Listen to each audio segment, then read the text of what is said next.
बच्चों, आज के इस हिंदी के वीडियो में सभी का स्वागत है। आज हम लोग कक्षा 8 की हिंदी की पुस्तक वसंत भाग 3 का पाठ 14 अकबरी लोटा पढ़ने जा रहे हैं। अकबरी लोटा लाला झाऊ लाल को यहाँ पर ये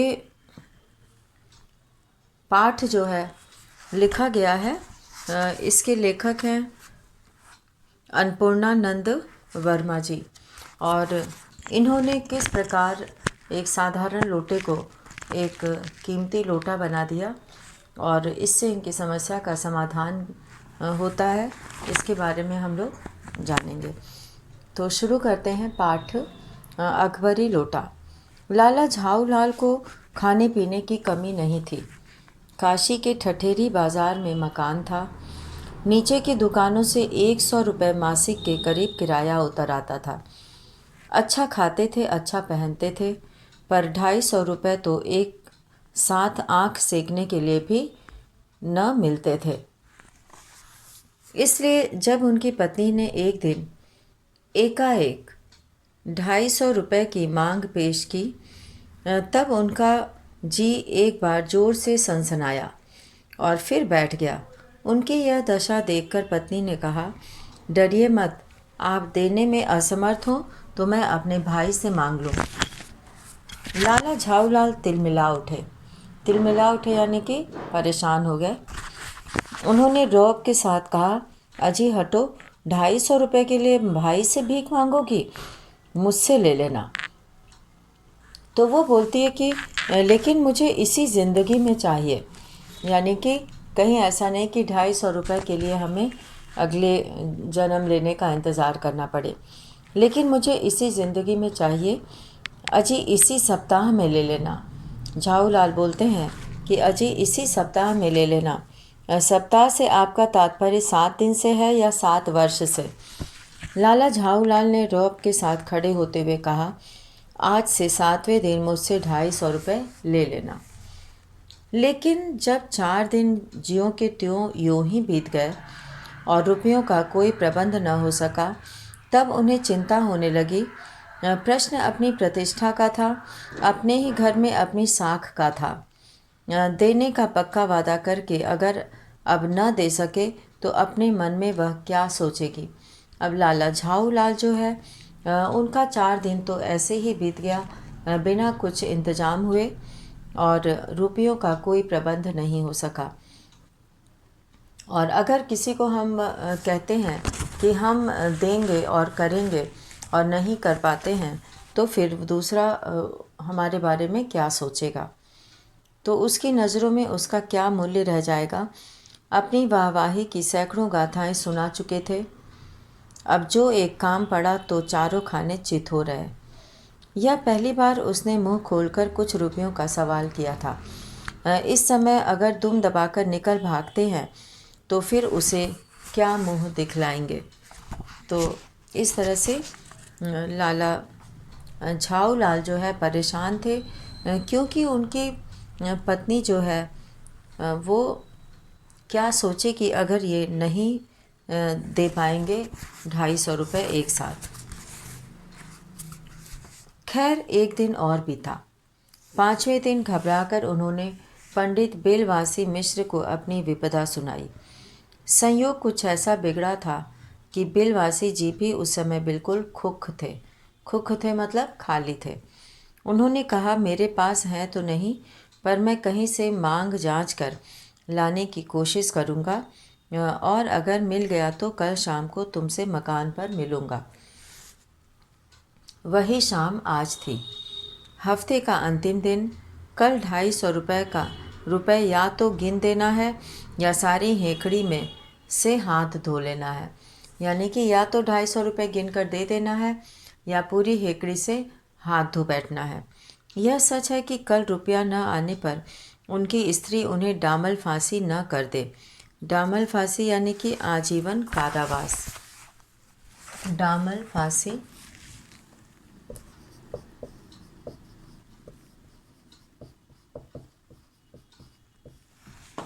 आजीवन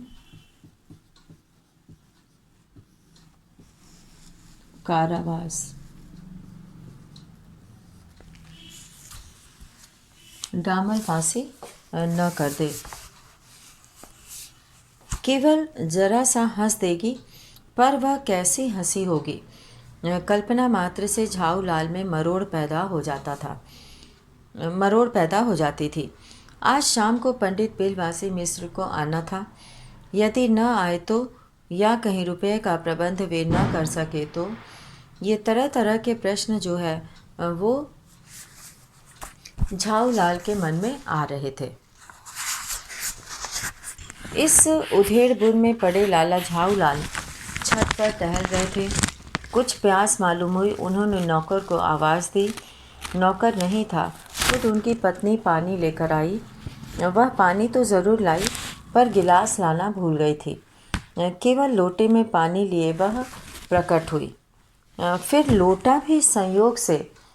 लोटा जो था वह भी संयोग से अपनी बेढंगी सूरत के कारण लाला झाऊलाल को सदा से नापसंद था, यानी कि हमेशा से वो नापसंद था तो नया, साल 2 साल का ही बना, पर कुछ ऐसी गढ़न उस लोटे की थी कि उसका बाप डमरू और माँ चीलम रही हो, यानी कि बहुत ही बेढंगा लोटा था। लाला ने लोटा ले लिया और बोले कुछ नहीं। अपनी पत्नी का अदब मानते थे और मानना ही चाहिए, इसी को सभ्यता कहते हैं। जो पति अपनी पत्नी का न हुआ वह पति कैसा। और फिर उन्होंने यह भी सोचा कि लोटे में पानी दे तब भी गनीमत है, अभी अगर चूँ कर देता हूँ तो बाल्टी में भोजन मिलेगा, तब क्या करना बाकी रह जाएगा। यानी कि वो सोचते हैं कि अगर कुछ भी कहा जाएगा तो परिस्थितियाँ और भी खराब हो सकती हैं। लाला अपना गुस्सा पीकर पानी पीने लगे। उस समय वे छत की मुंडेर के पास ही खड़े थे। छत के आस-पास की जगह मुंडेर कहते हैं। मुंडेर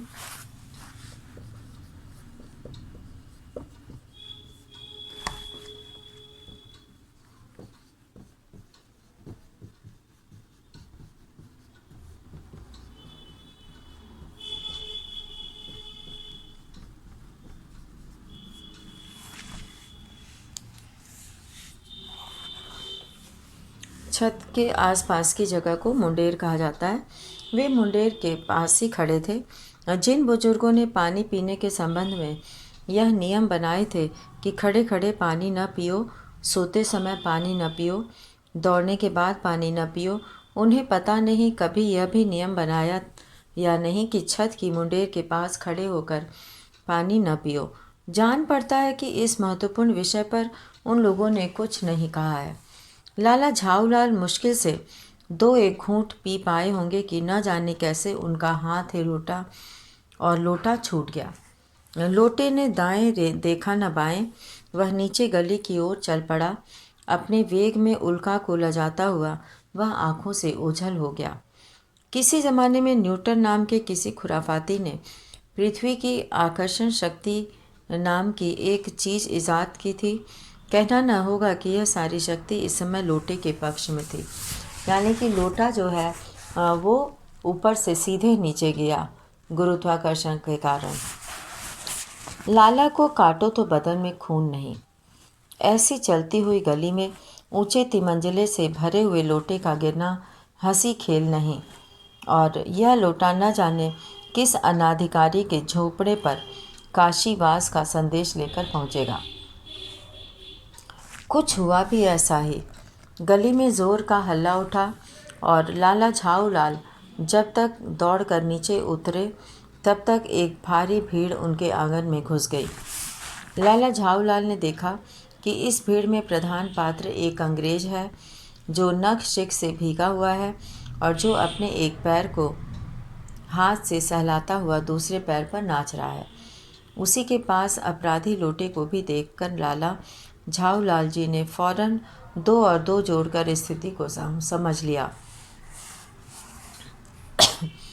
गिरने के पूर्व लोटा एक दुकान के साइबान से टकराया। वहाँ टकराकर उस दुकान पर खड़े उस अंग्रेज को उसने सांगोपांग स्नान कराया और फिर उसी के बूट पर आ गिरा।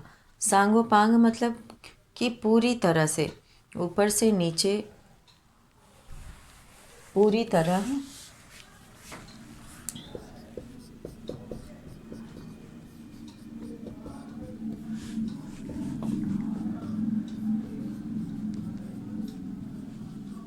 पूरी तरह ऊपर से नीचे उसे नहला दिया था।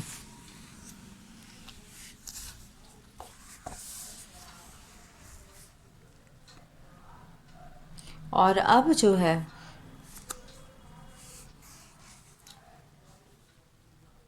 सांगोपांग स्नान कराया और फिर उसी के बूट पर आ गिरा।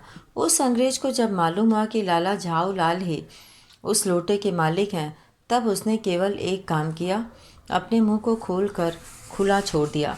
लाला झाऊ लाल को आज ही यह मालूम हुआ कि अंग्रेजी भाषा में गालियों का ऐसा प्रकांड कोश है। इस समय पंडित बेलवासी मिश्र भीड़ को चीरते हुए आंगन में आते दिखाई पड़े। उन्होंने आते ही अपना काम यह किया कि उस अंग्रेज को छोड़कर और जितने आदमी आंगन में घुस आए थे सबको बाहर निकाल दिया। फिर आंगन में कुर्सी रखकर उन्होंने साहब से कहा, आपके पैर में शायद कुछ चोट आ गई है, अब आप आराम से कुर्सी पर बैठ जाइए। साहब बेलवासी जी को धन्यवाद देते हुए बैठ गए और लाला झाऊ लाल की ओर इशारा करके बोले कि आप इस शख्स को जानते हैं? तो वो बोलता है, बिल्कुल नहीं, और मैं ऐसे आदमी को जानना भी नहीं चाहता जो निरीह राह चलतों पर लोटे से वार करे। मेरी समझ में ही इज़ अ डेंजरस ल्यूनाटिक, यानी यह खतरनाक पागल है। नहीं, मेरी समझ में he is a dangerous criminal, नहीं, यह खतरनाक मुजरिम है। परमात्मा ने लाला झाऊ लाल की आंखों को इस समय कहीं देखने के साथ खाने की भी शक्ति दे दी होती तो यह निश्चय है कि अब तक बिलवासी जी को वे अपनी आंखों से खा चुके होते। वे कुछ समझ नहीं पा रहे थे कि बिलवासी जी को इस समय क्या हो गया है।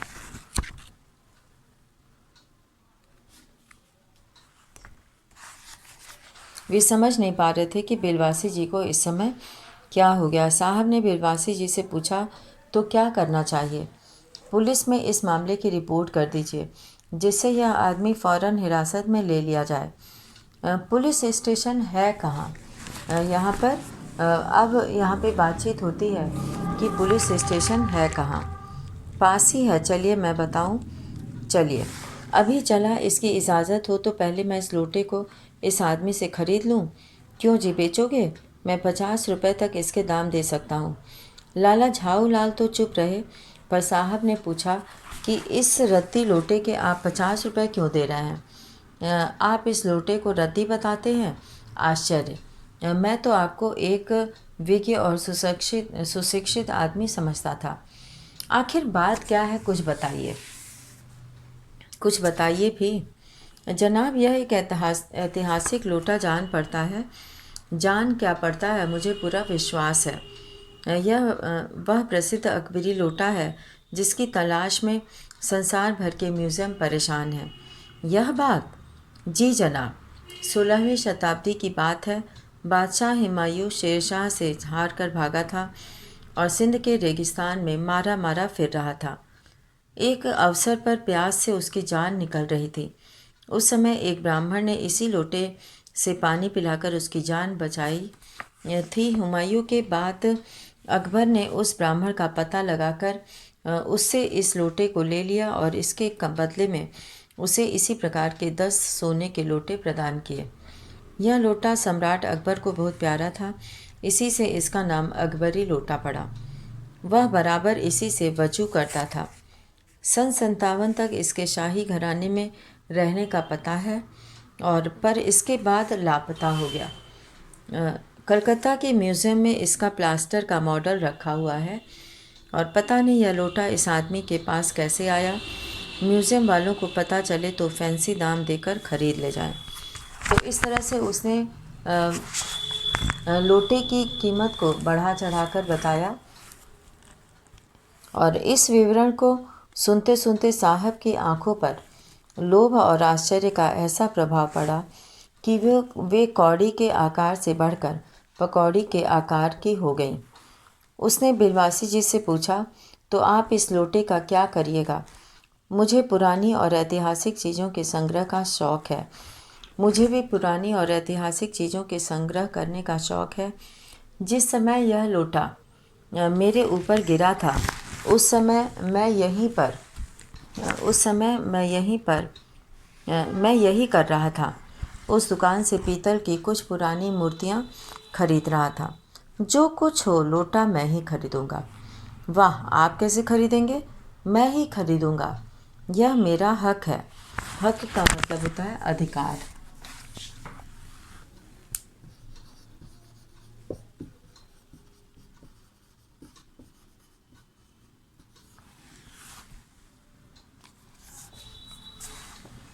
हक का मतलब है अधिकार। यह ज़रूर हक है। यह बताइए कि उस लोटे के पानी से आपने स्नान किया या मैंने? आपने। वह आपके पैरों पर गिरा या मेरे? आपके। अंगूठा उसने आपका भुर्ता किया या मेरा? आपका। इसलिए उसे खरीदने का हक मेरा है। यह सब बकवास है। दाम लगाइए, जो अधिक दे वह ले जाए। यही सही। आप इसका 50 रुपये लगा रहे थे। मैं 100 देता हूँ। मैं 150 देता हूँ। मैं 200 देता हूँ। अजी, मैं 250 देता हूँ। यह कहकर बिलवासी जी ने 250 के नोट लाला झाऊ लाल के आगे फेंक दिए। साहब को भी ताव आ गया। उसने कहा, आप 250 देते हैं तो मैं 500 देता हूँ। अब चलिए। बिलवासी जी अफसोस के साथ अपने रुपए उठाने लगे, मानो अपनी आशाओं की लाश उठा रहे हों। साहब की ओर देखकर उन्होंने कहा कि लोटा आपका हुआ, ले जाइए। मेरे पास 250 से अधिक नहीं है। यह सुनना था कि साहब के चेहरे पर प्रसन्नता की कूंची गिर गई। उसने झपट कर लोटा लिया और बोला, अब मैं हंसता हुआ अपने देश लौटूंगा। मेजर डगलस की डींग सुनते सुनते मेरे कान पक गए थे। मेजर डगलस कौन है? मेजर डगलस मेरे पड़ोसी हैं। पुरानी चीज़ों के संग्रह करने में मेरी उनकी होड़ रहती है। गत वर्ष वे हिंदुस्तान आए थे और यहाँ से जहांगीरी अंडा ले गए थे। जहांगीरी अंडा? हाँ, जहांगीरी अंडा। मेजर डगलस ने समझ रखा था कि हिंदुस्तान से वे ही अच्छी चीज़ें ले जा सकते हैं। पर जहांगीरी अंडा है क्या? तो आप जानते होंगे कि एक कबूतर ने नूरजहाँ से जहांगीर का प्रेम कराया था। और जहांगीर के पूछने पर कि मेरा एक कबूतर तुमने कैसे उड़ जाने दिया, नूरजहाँ ने उसके दूसरे कबूतर को उड़ाकर बताया था कि ऐसे। उसके इस भोलेपन पर जहांगीर दिलोजान से निछावर हो गया। उसी क्षण से उसने अपने को नूरजहाँ के हाथ कर दिया। कबूतर का यह एहसान वह नहीं भूला। उसके एक अंडे को बड़े जतन से रख छोड़ा। एक बिल्लौर की हांडी में वह उसके सामने टंगा रहता था। बाद में वही अंडा जहांगीरी अंडा के नाम से प्रसिद्ध हुआ। उसी को मेजर डगलस ने पारसाल दिल्ली में एक मुसलमान सज्जन से 300 रुपये में खरीदा। यह बात। हाँ, पर अब मेरे आगे दून की नहीं ले सकते। मेरा अकबरी लोटा उनके जहांगीरी अंडे से भी एक पुश्त पुराना है। इस रिश्ते से तो आपका लोटा उस अंडे का बाप हुआ। साहब ने लाला झाऊ लाल को 500 रुपये देकर अपनी राह ली। लाला झाऊ लाल का चेहरा इस समय देखते बनता था। जान पड़ता था कि मुंह पर 6 दिन की बढ़ी हुई दाढ़ी का एक एक बाल मारे प्रसन्नता के लहरा रहा था। उन्होंने पूछा, बिलवासी जी, मेरे लिए 250 रुपया घर लेकर आए, पर आपके पास तो थे नहीं। इस भेद को मेरे सिवाय मेरा ईश्वर ही जानता है। आप उसी से पूछ लीजिए, मैं नहीं बताऊंगा। पर आप चले कहाँ? अभी मुझे आपसे काम है 2 घंटे तक। 2 घंटे तक? यानी कि हाँ, और क्या। अभी मैं आपकी पीठ ठोक कर शाबाशी दूंगा। 1 घंटा इसमें लगेगा, फिर गले लगाकर धन्यवाद दूंगा। 1 घंटा इसमें भी लग जाएगा। और अच्छा, पहले 500 रुपये गिनकर सहेज लीजिए। तो इस तरह से जो है वो कहते हैं कि 500 रुपये लेकर सहेज लीजिए। रुपया अगर अपना हो तो उसे सहेजना एक ऐसा सुखद मनमोहक कार्य है कि मनुष्य उस समय सहज में ही तन्मयता प्राप्त कर लेता है। लाला झाऊलाल ने अपना कार्य समाप्त करके उसे देखा, पर बिलवासी जी इस बीच अंतर्धान हो गए। तो इसी के साथ आज का वीडियो यहीं समाप्त करते हैं। धन्यवाद।